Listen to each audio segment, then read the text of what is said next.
¿Quiénes son los que están en riesgo de desarrollar sepsis? Son estos pacientes. Para gram negativos, tenemos pacientes diabéticos con quemaduras extensas o pacientes que están en neutropenia por los medicamentos que ya habíamos conversado, ya sea por trasplantes, o los pacientes que están siendo sometidos a quimioterapia. Son pacientes neutropénicos por excelencia y obviamente en riesgo de desarrollar sepsis. Enfermedades linfoproliferativas, pacientes oncológicos o pacientes con cirrosis hepática. Son los pacientes que tienen probabilidad o factores de riesgo para desarrollar sepsis por gram negativos. Sepsis por gram positivos, pacientes a quienes se les ha practicado algún tipo de cateterismo o se les ha implantado algún dispositivo intravascular, pacientes con quemaduras o pacientes que han recibido tratamientos endovenosos durante un tiempo prolongado. Y los pacientes con riesgo para desarrollar sepsis por hongo son los pacientes neutropénicos, como habíamos hablado, posiblemente pacientes que están recibiendo tratamiento para quimioterapia o pacientes que están recibiendo tratamientos para otro tipo de enfermedades de amplio espectro.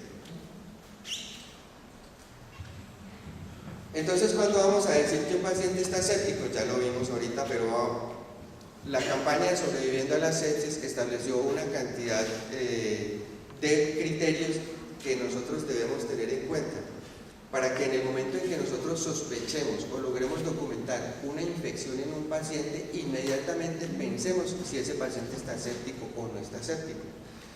Y nos tenemos que hacer todas estas preguntas o investigar estos parámetros de monitoría en los pacientes para definir si están sépticos o no. Primero, definamos si está séptico o no está séptico y definamos si está con una infección o no. Sí, sí tiene una infección, creemos que sí la tiene. Entonces, con cualquiera de estos agregados podemos decir que ese paciente tiene una sepsis. ¿Cuáles son? Ya las vimos. Que tenga temperatura mayor de 38,3 o que tenga una hipotermia considerada como menor de 36, taquicardia con frecuencia cardíaca mayor de 90, frecuencia respiratoria mayor de 20, un estado mental alterado, edemas generalizados o pacientes que ustedes han reanimado agresivamente y durante las primeras 24 horas hicieron un balance positivo por encima de 20 cc por kilo, o pacientes que están haciendo hiperglicemia con unas glucometrías por encima de 120 miligramos por decilitro, pero pacientes que no son diabéticos. Vamos a variables inflamatorias, ya las vimos ahorita.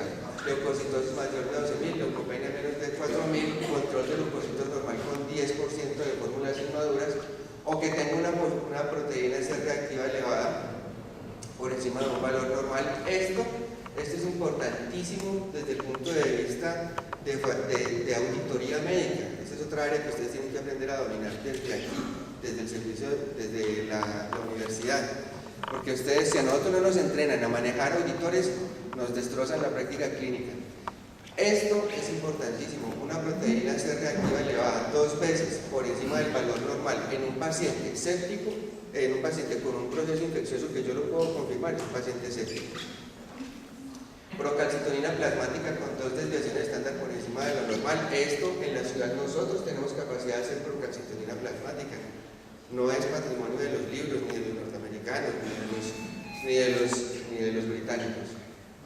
Valores hemodinámicas, hipotensión, presión arterial menor de 90 milímetros de mercurio, presión arterial media de 70, o que la presión arterial de base se cayó en 40 milímetros de mercurio, que tiene una saturación venosa de oxígeno menor del 70%. Esto también lo tenemos en la ciudad y lo podemos hacer fácilmente.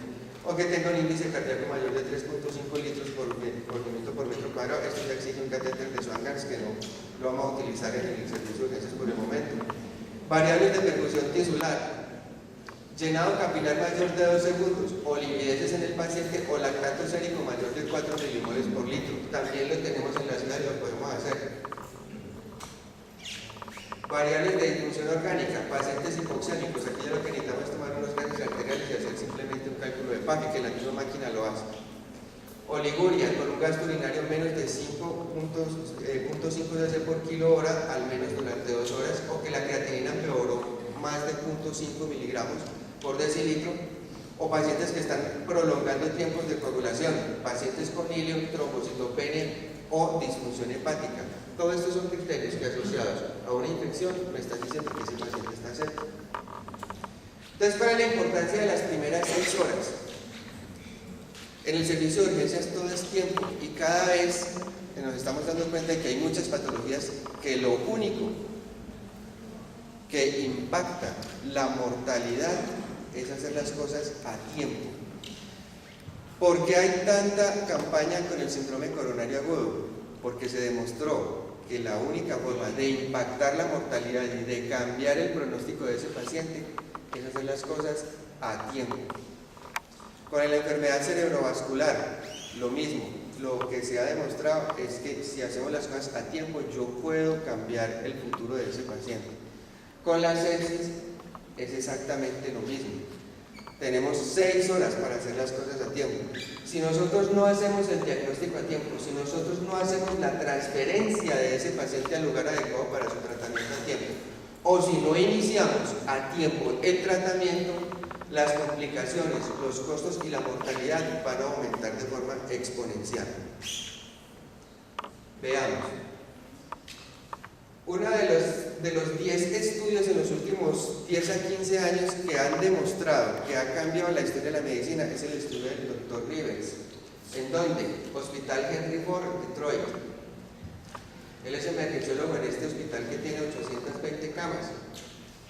Y empezaron a estudiar qué podían hacer para iniciar el tratamiento de los pacientes antes de que les dieran la cama en la unidad de cuidado intensivo o esperando que les dieran la cama en la unidad de cuidado intensivo.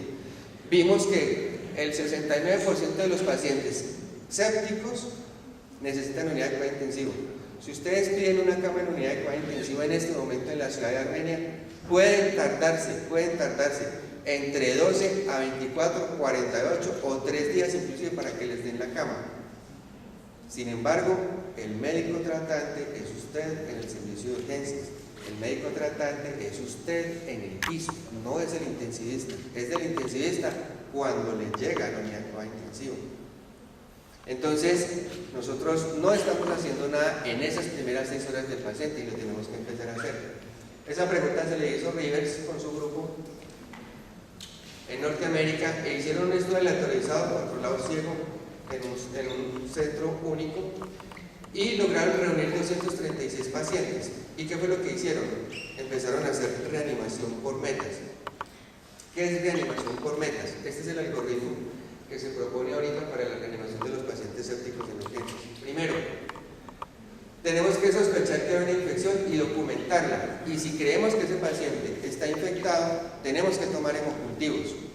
Hay que documentarlo. Y si sospechamos que ese paciente está séptico, tenemos que entonces empezar la reanimación.